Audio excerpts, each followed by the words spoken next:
Welcome back. તો ભગવાન જગન્નાથજીની 147મી રથયાત્રાને હવે ગણતરીના જ કલાકો બાકી છે।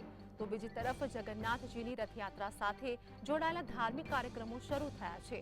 આજે ભગવાન જગન્નાથજી સોનાવેશ ધારણ કરશે। મોટી સંખ્યામાં ભક્તો ભગવાનના રૂપના દર્શન કરવા માટે ઉમટશે। તો વર્ષમાં એક જ વખત ભગવાન જગન્નાથજી સોનાવેશ ધારણ કરતા હોય છે, જે સમયે સોનાના આભૂષણોથી ભગવાનનો શણગાર કરવામાં આવે છે। યજમાનો દ્વારા જગન્નાથજીના સોનાવેશની પૂજા કરી હતી। તો વહેલી સવારથી જ ભક્તોનું ઘોડાપુર જગન્નાથ મંદિરે જોવા મળી રહ્યું છે।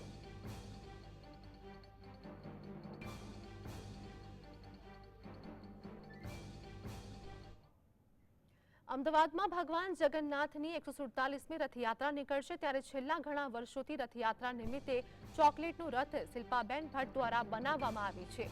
શિલ્પાબેન ભટ્ટ દ્વારા 15 કિલો ચોકલેટમાંથી ભગવાનનો રથ બનાવવામાં આવ્યો। તો શિલ્પાબેને વ્હાઇટ અને બ્રાઉન ચોકલેટની મદદથી 3 રથ તૈયાર કરવામાં આવ્યા છે। શિલ્પાબેન છેલ્લા 5 વર્ષથી રથયાત્રા વખતે ચોકલેટનો રથ ભગવાનને અર્પણ કરે છે।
મારા ભાભી છેલ્લા 5 વર્ષથી આ બધું કરે છે।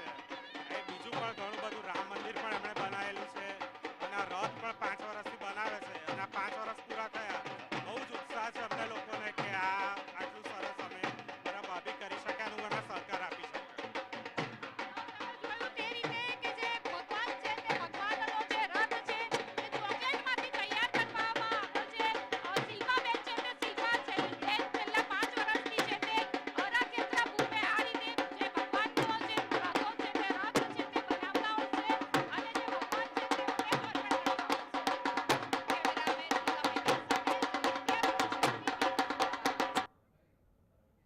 રવિવારે અમદાવાદમાં નીકળનારી ભગવાન જગન્નાથજીની 147મી રથયાત્રાની સુરક્ષા માટે અત્યંત આધુનિક ટેકનોલોજીનો ઉપયોગ થશે। રથયાત્રાની સુરક્ષા માટે જ્યાં એક તરફ પોલીસ, પેરા મિલિટરી ફોર્સ સહિતના કુલ વાત કરીએ કે અનેક ફોર્સ તૈનાત કરવામાં આવી છે, જેમાં 23,000થી વધુ જવાનો ખડેપગે બંદોબસ્તમાં રહેશે। તો બીજી તરફ સીસીટીવી કેમેરા, સીસીટીવી લગાવેલા વાહનો, body worn camera, drone, GPS system, emergency call box, portable pole, public address system સહિતની ટેકનોલોજીનો પણ ઉપયોગ કરાશે। રથયાત્રાના રૂટ પરના કાયમી 12 લોકેશનમાં કુલ 26 કેમેરા અને પોર્ટેબલ પોલ લગાવાયા છે। આ ઉપરાંત ક્રાઇમ બ્રાન્ચની પહેલેથી જ સમગ્ર રૂટ પર આવતા ખાનગી દુકાન માલિકો સાથે મળીને કુલ 1,400 જેટલા સીસીટીવી કેમેરા પણ લગાડવામાં આવ્યા છે। 11 જેટલી જગ્યા પર પબ્લિકને માહિતી અને સૂચના આપવા માટે પબ્લિક એડ્રેસિંગ સિસ્ટમ પણ લગાડવામાં આવી છે। ભગવાન જગન્નાથની રથયાત્રામાં મોટી સંખ્યામાં જે ભક્તો છે તે આવતા હોય છે, ત્યારે સુરક્ષાને લઈને ખાસ વ્યવસ્થા કરવામાં આવી છે। મોટી સંખ્યામાં જે પોલીસ બંદોબસ્ત ગોઠવવામાં આવ્યો છે, સાથે મંદિર પરિસરમાં વધારાના સીસીટીવી પણ લગાડવામાં આવ્યા છે। મંદિરના કાયમી સીસીટીવી ઉપરાંત મૂવેબલ સીસીટીવી પણ લગાડવામાં આવ્યા છે, કે જે જરૂર પડે એક જગ્યાએથી બીજી જગ્યાએ ખસેડી શકાય તેવા મૂવેબલ સીસીટીવી લગાવવામાં આવ્યા છે। સાથે સાથે ઇમરજન્સી જણાય તો કોઈ મુશ્કેલીમાં જણાય કોઈ વ્યક્તિ, ત્યારે પોલીસની હેલ્પ માટે ઇમરજન્સી બટન વ્યવસ્થા પણ કરવામાં આવી છે।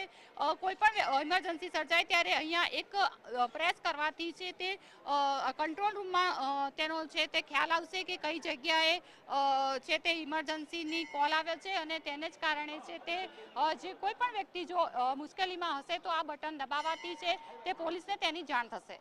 કેમેરામેન ભીખાભાઈ વ્યાસ સાથે ચલકતિયા રૂ, GSTV, અમદાવાદ।